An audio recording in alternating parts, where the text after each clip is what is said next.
ಸಾಧನೆ ಮಾಡುವುದರಲ್ಲಿ last bench ವಿದ್ಯಾರ್ಥಿಗಳೇನೂ ಕಡಿಮೆ ಇಲ್ಲ.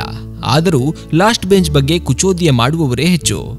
ಆದರೆ ಇದೀಗ ಮುಡಿಪು ಸಮೀಪದ ಶಾಲೆಯೊಂದು ಲಾಸ್ಟ್ ಬೆಂಚ್ ಅನ್ನೇ ಇನ್ನಿಲ್ಲದಂತೆ ಮಾಡಿದೆ. ಕೇರಳದ ಕೆಲವು ಶಾಲೆಗಳಲ್ಲಿ ಲಾಸ್ಟ್ ಬೆಂಚ್ಗೆ ಬದಲಾಗಿ ಹೊಸ ನಮೂನೆಯ ಆಸನ ವಿನ್ಯಾಸವನ್ನ ಮಾಡಿರುವ ಬಗ್ಗೆ ಜಾಲತಾಣದಲ್ಲಿ ಸುದ್ದಿಯಾಗಿತ್ತು. ಅದರಿಂದ ಪ್ರೇರಣೆ ಪಡೆದ ಉಳ್ಳಾಲ ತಾಲೂಕಿನ ಬಾಳೆಪುಣಿ ಬಳಿಯ ಹೂ ಹಾಕುವ ಕಲ್ಲು ಪಿಎಂ ಶ್ರೀ ದಕ್ಷಿಣ ಕನ್ನಡ ಜಿಲ್ಲಾ ಪಂಚಾಯತ್ ಹಿರಿಯ ಪ್ರಾಥಮಿಕ ಶಾಲೆಯ ಮುಖ್ಯ ಶಿಕ್ಷಕಿ ವಿಜಯಲಕ್ಷ್ಮಿ ತಮ್ಮ ಶಾಲೆಯಲ್ಲೂ ಕೇರಳ ಮಾದರಿಯ ಆಸನ ವ್ಯವಸ್ಥೆಯನ್ನ ಅನುಸರಿಸಿದ್ದಾರೆ.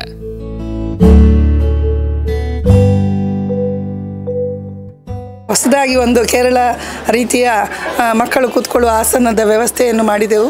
ಎಲ್ಲ ಒಳ್ಳೆ ರೀತಿಯಲ್ಲಿ ಮಕ್ಕಳ ರೆಸ್ಪಾನ್ಸ್ ಇದೆ. ಫಸ್ಟಿಗೆ ನಾವು ಅದನ್ನು ನೋಡಿದ ತಕ್ಷಣ ಒಂದು ಕ್ಲಾಸಲ್ಲಿ ಬದಲಾವಣೆ ಮಾಡಿಕೊಂಡ್ರು. ಆನಂತರ ಉಳಿದ ಮಕ್ಕಳು ಕೂಡ ನಮಗೆ ಅದೇ ಸಿಸ್ಟಮ್ ಬೇಕು ಅಂಥೇಳಿ ಅವರೇ ಒಂದು ಸ್ವಂತವಾಗಿ ಅದನ್ನು ಬದಲಾವಣೆ ಮಾಡಿಕೊಂಡಿದ್ದಾರೆ. ಈಗ ನಮ್ಮ ಶಾಲೆಯಲ್ಲಿ 1ರಿಂದ 8ನೇವರೆಗೆ ಆಂಗ್ಲ ಮಾಧ್ಯಮ ಮತ್ತು 1ರಿಂದ 8ನೇವರೆಗೆ ಕನ್ನಡ ಮಾಧ್ಯಮ ತರಗತಿಗಳು ನಡೀತದೆ. ನಾವೀಗ ಸಣ್ಣ ಅಂದರೆ 30-35 ತರಗತಿಯಲ್ಲಿ ಮಕ್ಕಳಿರುವ ಕ್ಲಾಸಲ್ಲಿ ಮಾತ್ರ ಬದಲಾವಣೆ ಮಾಡಿದ್ದೇವೆ. ಒಟ್ಟು ನಮಗೆ 18 ತರಗತಿಗಳಿದೆ. ಅದರಲ್ಲಿ ಈಗ ನಾವು 9 ತರಗತಿಗಳನ್ನು ಬದಲಾವಣೆ ಮಾಡಿದ್ದೇವೆ. ಈ ರೀತಿಯ ಆಸನದ ವ್ಯವಸ್ಥೆಗೆ ಬದಲಾವಣೆಯನ್ನು ಮಾಡಿದ್ದೇವೆ. ಮಕ್ಕಳು ಕೂಡ ಸಂತೋಷದಿಂದ ಖುಷಿಯಿಂದಿದ್ದಾರೆ. ಕ್ಲಾಸಲ್ಲಿ ನೋಡುವಾಗಲೇ ಒಂಥರ ಖುಷಿ ಆಗ್ತದೆ ನಮಗೆ. ಅದೇ ಥರ ಪೇರೆಂಟ್ಸ್ ಕೂಡ ಒಳ್ಳೆಯ ಅಭಿಪ್ರಾಯವನ್ನು ವ್ಯಕ್ತಪಡಿಸಿದ್ದಾರೆ. ಇದು ಬದಲಾವಣೆ ಕಾರಣ ನಮ್ಮ STMC ಅಧ್ಯಕ್ಷರಾದ ಅಬ್ದುಲ್ ರೆಹಮಾನ್ ಸರ್ ಅವರು ನನಗೆ ಸ್ಟೇಟಸಲ್ಲಿ ಅವರ ಸ್ಟೇಟಸಲ್ಲಿ ಹಾಕಿದ್ದನ್ನು ನನಗೆ ಕಳಿಸಿದರು.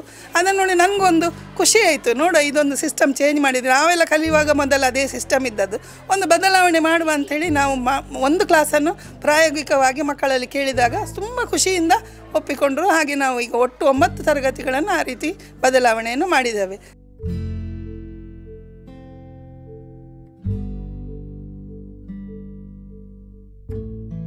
ನಾನು ಊಹಾ ಕೋಕಲ್ಲು ಸರ್ಕಾರಿ ಉನ್ನತೀಕರಿಸಿದ PMC ಶಾಲೆಯ SDMC ಅಧ್ಯಕ್ಷ. ಕಳೆದ 2 ವರ್ಷಗಳಿಂದ ಅಧ್ಯಕ್ಷನಾಗಿ ಇಲ್ಲಿ ಸೇವೆ ಸಲ್ಲಿಸ್ತಾ ಇದ್ದೇನೆ. ನಮ್ಮಲ್ಲಿ ಸುಮಾರು 560 ಮಕ್ಕಳಿದ್ದಾರೆ. ದಕ್ಷಿಣ ಕನ್ನಡ ಜಿಲ್ಲೆಯಲ್ಲಿ 2ನೇ ಸ್ಥಾನದಲ್ಲಿ ನಮ್ಮ ಶಾಲೆ ಉಂಟು ಮಕ್ಕಳ ಸಂಖ್ಯೆಯಲ್ಲಿ. ಸರ್ಕಾರಿ ಶಾಲೆ ಇಷ್ಟು ದೊಡ್ಡ ಮಕ್ಕಳಿರುವುದು ನಮ್ಮ ಊರಿನೊಂದು ಪುಣ್ಯ ಅಂತ ನಾನು ಹೇಳ್ತೇನೆ. ಅದೇ ರೀತಿ ನಮ್ಮ ಊರಿನ ಮಕ್ಕಳಿಗೆ ಒಳ್ಳೆಯ ಒಂದು ವಿದ್ಯಾಭ್ಯಾಸ ಕೊಡ್ತಾ ಇರುವಂಥ ಶಾಲೆ ಅಂತೇಳಿ ನಮ್ಮ ಮಕ್ಕಳನ್ನು ಇಲ್ಲಿ ಹಾಕ್ತಾ ಇದ್ದಾರೆ. ಆವಾಗ ಕಂಡುಕೊಂಡಂಥ ನನಗೆ ಸಡನ್ನಾಗಿ ಕೇರಳದ ನನ್ನೊಂದು ಫ್ರೆಂಡು ಈ ರೀತಿಯಾದಂಥ ಒಂದು ಮೆಸೇಜನ್ನು ನಾನು ವಾಟ್ಸಪ್ಪಿಗೆ ಹಾಕಿದ. ನಾನು ಕಂಡಿತು ಇದೊಂದು ಒಳ್ಳೆಯ ಒಂದು ಬೆಳವಣಿಗೆ ಅಂತೇಳಿ. ಮಕ್ಕಳ ವಿದ್ಯಾಭ್ಯಾಸಕ್ಕೆ ಈ ರೀತಿ ಪ್ರೋತ್ಸಾಹವನ್ನು ಕೊಟ್ಟಾಗ ಮೊದಲೆಲ್ಲ ಲಾಸ್ಟ್ ಬೆಂಚ್ ಅಂತೇಳಿತ್ತು. ಮಕ್ಕಳು ಹಿಂದುಗಡೆ ಕೂತ್ಕೊಂಡು ಅವರಷ್ಟೇ ಆಡೋದು. ಇವಾಗ ಅಂತ ಹೇಳ್ತಾ ಈ ರೀತಿ ಆದಾಗ ಮಕ್ಕಳನ್ನು ನಡುವಲ್ಲಿ ಎಲ್ಲರನ್ನ ಗಮನಿಸುವಂಥ ವ್ಯವಸ್ಥೆ ಕೂಡ ಇದರಲ್ಲಿ ಆಗಿದೆ.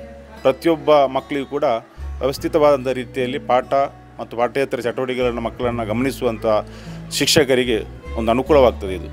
ಆವಾಗ ನಮ್ಮ ಮಕ್ಕಳ ವಿದ್ಯಾಭ್ಯಾಸದ ಒಂದು ಮಟ್ಟವು ಕೂಡ ಉತ್ತಮಗೊಳ್ಳುತ್ತದೆ ಅಂತ ಒಂದು ಅಭಿಪ್ರಾಯ ಮುಖಾಂತರ ನಾವು ಈ ಒಂದು ಕಾರ್ಯಕ್ರಮ ಹಮ್ಮಿಕೊಂಡಿದ್ದೇವೆ. ಅದೇ ರೀತಿ ನಮ್ಮ ಶಾಲೆಯಲ್ಲಿ ಸುಮಾರು 500 ಮಕ್ಕಳಿದ್ದರೂ ಕೂಡ ಒಂದೊಂದು ಪೀಸ್ ಆದಂಥ ಬಿಲ್ಡಿಂಗ್ಗಳಿದೆ. ನಮ್ಮ ಶಾಸಕರಿಗೆ ನಾನು ಈಗಾಗಲೇ ಮನವಿ ಮಾಡಿದ್ದೇನೆ, ನಮ್ಮ ಶಾಲೆಯನ್ನು ಒಂದು ಉತ್ತಮವಾದಂಥ ಶಾಲೆ ಒಂದು ಬಿಲ್ಡಿಂಗ್ ಕೊಡಬೇಕು ನಮಗೆ ಅಂದರೆ ಖಂಡಿತವಾಗಿ ಅವರು ಕೊಡ್ತೇನೆ ಅಂತೇಳಿ ಭರವಸೆ ಕೊಟ್ಟಿದ್ದಾರೆ. ಮುಂದಿನ ದಿನಗಳಲ್ಲಿ ಅಂಥ ಒಂದು ಹುಮ್ಮಸ್ಸು ಕೂಡ ನಮಗೆ ಉಂಟು. ಒಂದು ಒಳ್ಳೆಯ ಬಿಲ್ಡಿಂಗ್ ಆಗಿ ಒಂದು 20 ಕೋಣೆ ಒಂದು ಬಿಲ್ಡಿಂಗ್ ಆಗಿ ನಮ್ಮ ಎಲ್ಲ ಮಕ್ಕಳನ್ನು ಅದರಲ್ಲಿ ಒಂದು ಪಾಠ ಮಾಡಿ ನಮ್ಮ ಶಾಲೆ ದಕ್ಷಿಣ ಕನ್ನಡ ಜಿಲ್ಲೆಗೆ ಮಾದರಿ ಆಗಬೇಕಂತೇಳಿ ಒಂದು ಅಭಿಪ್ರಾಯ ನಮ್ಮಲ್ಲಿ ಉಂಟು. ಮುಂದಿನ ಆಗ್ಬೋದು ಒಂದು ವಿಶ್ವಾಸ ಕೂಡ ನಮ್ಮ ಶಾಸಕರ ಮುಖಾಂತರ ನಮಗಿದೆ. ಖಂಡಿತವಾಗಿ ಮಾಡ್ತೇವೆ ಒಂದು ವಿಶ್ವಾಸ ಕೂಡ ನಮಗಿದೆ. ಅದು ಅಬ್ದುಲ್ ರೆಹಮಾನ್ SDMC ಅಧ್ಯಕ್ಷರು ಊಹಾ ಕೋಕಲ್ ಶಾಲೆ.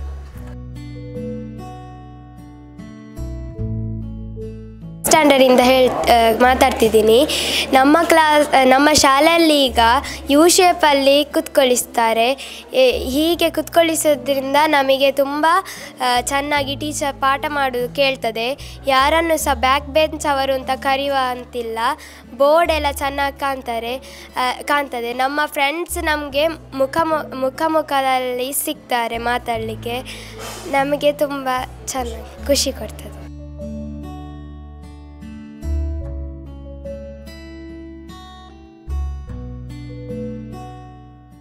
ನನ್ನ ಹೆಸರು ಖುಷಿ. ನಾನು 7th ಸ್ಟ್ಯಾಂಡರ್ಡಿಂದ ಮಾತಾಡ್ತಿದ್ದೀನಿ. ಈಗ ಯು ಶೇಪಲ್ಲಿ ಕೂತು ತುಂಬ ಅನುಕೂಲವಾಗ್ತದೆ. ಪಾಠ ಮಾಡಿದರೆ ಚೆಂದ ಅರ್ಥ ಆಗ್ತದೆ. ಮತ್ತು ಬೋರ್ಡ್ ಎಲ್ಲ ಚೆಂದ ಕಾಣ್ತದೆ. ಕ್ಲಾಸಲ್ಲಿ ಕ್ಲಾಸ್ ಸಹ ಕ್ಲೀನ್ ಕಾಣ್ತದೆ. ಎಲ್ಲರೂ ಸಹ ಒಟ್ಟಿಗೆ ಎಕ್ಸ್ಪ್ಲೈನ್ ಎಲ್ಲ ಚೆಂದ ಆಗ್ತದೆ.